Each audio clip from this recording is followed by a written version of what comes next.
वो दुकान जो है वो एक अस्पताल के कर्मचारी की,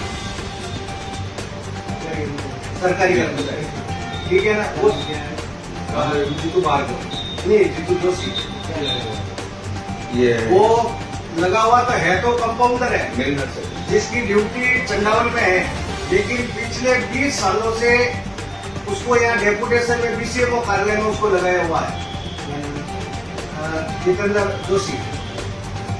उस व्यक्ति का काम है कि पाली से तमाम ये ड्रग विभाग के जो अधिकारी आते हैं जब भी जांच पड़ताल के लिए, उस समय वो अपनी मोटरसाइकिल पर बिठाता है, पूरे सोच को उनको घुमाता है और उनका जो भी दुकानों से जो भी उनका सिस्टम है वो लिफाफा पैकेज सिस्टम लेने को आए। विभाग वाले भी आते हैं, बिल्कुल एक फॉर्मेलिटी करके ये रामा करने का इस गोली का जो वास्तविक है कि आप प्रत्येक दुकान पे रजिस्टर मेंटेन होगा, जिसके अंदर किस पेशेंट को टैबलेट दी, किस डॉक्टर ने दी, उस पेशेंट को किस बैच नंबर के आपने गोली दी, और जो पर्ची लिखी हुई है उसकी एक कॉपी जो है वो अपने यहाँ फाइल में उसको करवा के रखिएगा।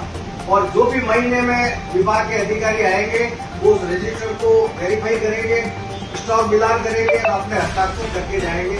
ये इस टैबलेट के लिए सारा सिस्टम है। लेकिन यहाँ कुछ ऐसा ऐसी व्यवस्थाएं नहीं है जिनके हाथ लगा दबा के ये गोलियां बेच रहे हैं। ये लड़का कम से कम 150-200 लोगों को, 200 बच्चे हैं उनको ये सप्लाई करता है।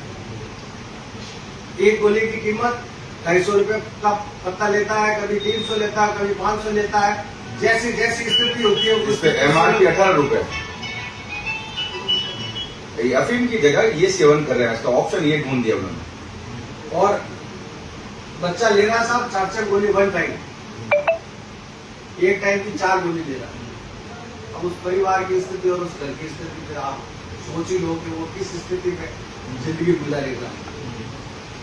और दुकान वाले के हौसले इतने बुलंद है कि जब व्यवहारिक तरीके से उसको समझाया गया तो वो ये कहता क्या है, ये शिकायत पाली जाएगी और वह मेरे बिल्ले वाले में कर दूंगा इसको।